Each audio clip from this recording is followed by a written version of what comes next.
Signature नहीं करेगा तो तुझे टर्मिनेशन कंपनी तेरे को टर्मिनेशन करेगी। मैं बोला सर ये पॉसिबल नहीं है। तो उन्होंने ज़बरदस्ती मेरा यूज़र नेम पासवर्ड लेके मेरा सिग्नेचर डाला है, मेरे पे सिग्नेचर। यानी आपने सिग्नेचर नहीं किए? सिग्नेचर एक्चुअली उन्होंने बोला तेरे को सिग्नेचर करना पड़ेगा, नहीं तो अभी के अभी तो टर्मिनेट किया जाएगा। तो इसलिए हमको ज़बरदस्ती उस पर पीएफ और ये सब बचाने के लिए हम लोग वो सिग्नेचर की है। साइन करना पड़ेगी। और ऑलरेडी मैं मेडिकल लीव पे था सर, मेरे को स्टिचेस आया इसलिए मेडिकल लीव पे तो ऑलरेडी मैं। उसकी सर्टिफिकेट वगैरह सब आपके पास है? मैं HR को, जो मेरा HR है, उनको पिक भी भेजा था जो मुझे लगा था, उसके पिक भी मैंने भेजा था। तो आप जैसा कि देख रहे हैं जियो जो भी यहाँ के है जिम्मेदार, वो किस तरह यहाँ के एम्प्लॉय को हरिसमेंट कर रहे हैं। और ये आज से नहीं चल रहा है, काफ़ी महीनों से चल रहा है, लेकिन आज सर से पानी ऊंचा होने की वजह से इन लोगों को मजबूरी कैमरे के आगे आके अपील करना पड़ रहा है। और मेरी भी लोगों से अपील है, जियो से अपील है मेरी भी, कि प्लीज़ वो अपने एम्प्लॉय का ख्याल रखें, क्योंकि आपकी कंपनी जो चल रही है ये आप पार्टिकुलर नहीं चला रहे हो, आपके एम्प्लॉय है तो ही आपकी कंपनी चल रही है। तो आप अपने एम्प्लॉय का ख्याल रखें और इनकी जो भी जायज़ मांग है वो उनको पूरी करें। अगर ये ना होने की सूरत में फिर इन लोग का क्या आगे का स्टेप रहेगा, हम आगे भी आपको डिटेल देते रहेंगे। प्रश्न चक्र न्यूज़ से अकबर अली अंसारी।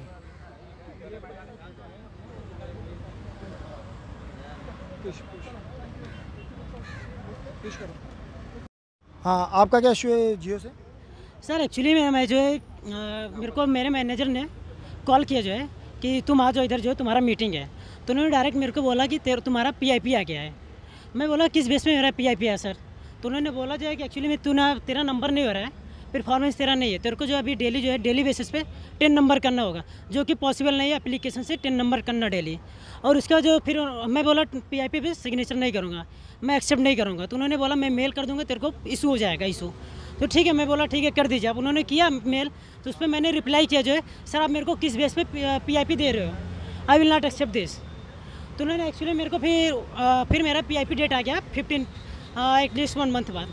तो उन्होंने फिर मेरे को कॉल किया, आज तेरा PIP आया, तेरा रेजिग्नेशन डेट है, रेजिग्नेशन डेट। उसमें मैं गया जो है, तो उन्होंने मेरे को बहुत चिल्लाया एक्चुअली में कि तू PIP तू साइन क्यों नहीं कर रहा, तेरे को रेजिग्नेशन करना होगा, तू नहीं करेगा तेरा टर्मिनेशन पक्का है। तो उन्होंने फिर उसके बाद मैं ठीक है सर मैं रेजिग्नेशन नहीं करूँगा। तो आपने मेल कहाँ की? मैं मेल एक्चुअली में किया जो उनके मैनेजर को किया, संतोष जायसवाल को किया, और उनको मतलब जो इनको CC में रखा था उन्होंने सबको रिप्लाई किया मैंने। और साथ में अपने उनके भी मैनेजर जो उनको पंकज थपियाल और परवीन राय उनको भी किया। उसके बाद फिर जो है फिर से मैंने मुकेश अंबानी को किया था, और उसमें नीता अंबानी भी है, आकाश अंबानी भी सर हैं, सब सर हैं जिसमें। और उसके बाद जो उन्होंने रिप्लाई नहीं किया, उसमें मैं प्रॉपर लिखा था I will not resign, I will not resign, if any reason give you proper reason, why should me terminated me, if anyone terminated me then you give proper reason. ये sir then उसके बाद तो फिर Monday में आया, उस morning में देखा मेरा पोजी नहीं चालू हो रहा है, मेरा एक्सेस नहीं चल रहा है। आई थिंक उन्होंने मेरे को टर्मिनेट कर दिया है, जबकि मैं कंपनी से जो रीजन मांगा था, मेरे को क्यों कर रहे हो टर्मिनेट। तो आपको ज्वाइनिंग हो गया कितना दिन हुआ था? ज्वाइनिंग हो गया मेरे को 8 मंथ हो गया, 8 मंथ होगा। बट 8 मंथ पहले मैं एक्चुअली में COCB में कर रहा था, जो कि मैं जो भी कर रहा था काम वो अपने बॉस के लिए कर रहा था। और जो मेरे बॉस हैं वो हितेश भाटिया हैं, वो इस समय जो है वो जॉब छोड़ के चले गए किसी अदर कंपनी में। उसके बाद उन्होंने जो मैं उनको भी रखा CC में जो है, बट कोई भी मेरे को रिप्लाई नहीं दिया। आइए जानते हैं आपका क्या प्रॉब्लम है, क्या इशू है? हमारा इशू ये है सर कि 15 जनवरी को हम में से कुछ 10 लोगों को एज अ TL अपॉइंट किए, और अपॉइंट ऐसा हुआ कि प्रॉपर इंटरव्यू वगैरह होके तकरीबन 40 लोगों में हमें सेलेक्ट किया गया, 10 लोगों को एज अ TL। हम सेलेक्ट हुए और हमें टीम असाइन की गई। तकरीबन सब लोगों को 10 EDSs दिए गए टीम असाइन करके, जिसे हमें हैंडल करना था। हम 15 तारीख से ही बंदे हैंडल करना स्टार्ट कर दिए। हम as a EDSs as a TL काम करते हुए 10 बंदे हैंडल कर रहे थे, तो हमारी प्रोडक्टिविटी बट ऑब्वियस डाउन हो जाएगी। इसमें कोई लॉजिक वो ऐसा कुछ भी नहीं है कि साइंस नहीं है कि नहीं कर सकते। अगर हम 10 बंदों से काम करवा रहे हैं तो हमारा प्रोडक्टिविटी डाउन हो जाएगा।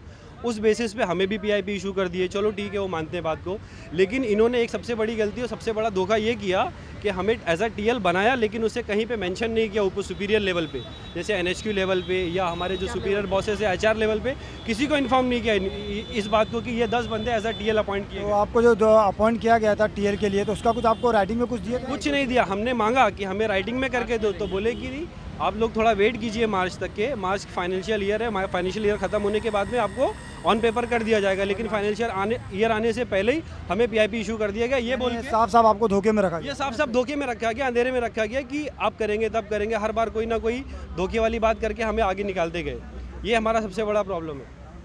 आइए जानते हैं आपका क्या इशू है इधर से। हाँ, मेरा नाम विशाल पवार है। नाम क्या है आपका? मेरा नाम विशाल पवार है और मैं 2 साल से हुई एज ए EDSS। सडनली मार्च में एक मीटिंग लिया मैनेजर लोग ने और उसमें बताया गया कि तुम्हारे परफॉर्मेंस जनवरी फरवरी मार्च के परफॉर्मेंस के हिसाब से तुम्हें PIP नोटिस पीरियड पे डाल रहे। तो हम लोग तो एक 8-10 बंदे थे ऐसे जो रेलवे प्रोजेक्ट पे थे, जो कि उनके लिए ही काम कर रहे थे। मैनेजर है आनंद गायकवाड़ है, नीरव सर ने हमें वहाँ पे बिठाया था उनका काम करने के लिए रेलवे प्रोजेक्ट पे। और हम लोग तो वहाँ पे काम नहीं कर सकते ना, वो रेलवे का काम करेंगे, हम लोग के पास तो हमारा प्रोडक्टिविटी नहीं रहेगा। फिर भी PIP दिया और वो लेटर पे 8 तारीख मुझे रेजिग्नेशन का लास्ट डेट बोला था सबमिट करने के लिए। मैं 8 तारीख को ऑफिस गया और रेजिग्नेशन के लिए मैं HR के पास गया, तो HR को मैंने बोला मेरा टेक्निकल इशू मतलब पॉज में पैसा पड़ा है, ये सब चीज़ें तो मैं अभी नहीं दे सकता।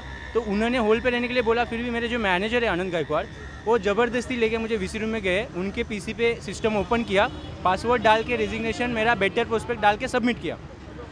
अगर नहीं करेगा तू तो मैं खुद डाल दूंगा या फिर तू टर्मिनेट हो जाएगा। कहीं कहीं आप लोग को मतलब हरेसमेंट किया जा रहा है। यस, टर्मिनेट कर दूंगा, ऐसे करके मैंने सबमिट किया। वही मैनेजर 2 दिन के बाद मुझे वापस मिला और मुझे बोलता है अरे तू रेलवे प्रोजेक्ट पे था। तो ये सब चीज़ें तो उनको पता थी कि मैं रेलवे प्रोजेक्ट पे, फिर भी वो नेक्स्ट टाइम बोल रहे कि तू रेलवे प्रोजेक्ट पे था, मुझे पता नहीं है। तो मतलब झूठ बोल रहे थे सरासर, तो उनको निकालना ही था हम लोग को। सर मेरा नाम है रोहन करंडे। मैं एक्चुअली मेरे को स्टिचेस आया था, मैं मेडिकल लीव पे था, तो HR का फ़ोन आया कि तुमको ऑफिस आना पड़ेगा। बोला सर क्यों? बोला तुम्हारा जो टर्मिनेट डेट है वो आ गया। बोला सर टर्मिनेट मैं ऑलरेडी मेडिकल लीव पे हूँ, तो मुझे टर्मिनेटर लेटर क्यों आएगा? तो मैं बोला सिग्नेचर नहीं करूँगा सर, उस पर मेल पे दे दो। बोला तू